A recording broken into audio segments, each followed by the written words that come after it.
How to fix touchscreen issue in Windows PC.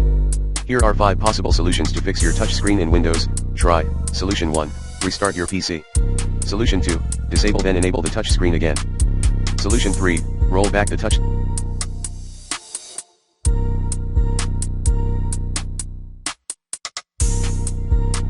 screen driver. Solution 4. Update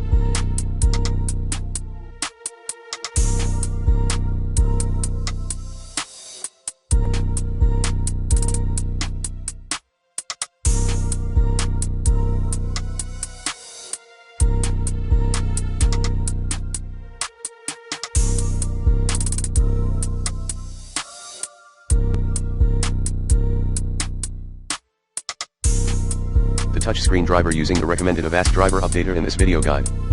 Solution 5. Reset Windows OS.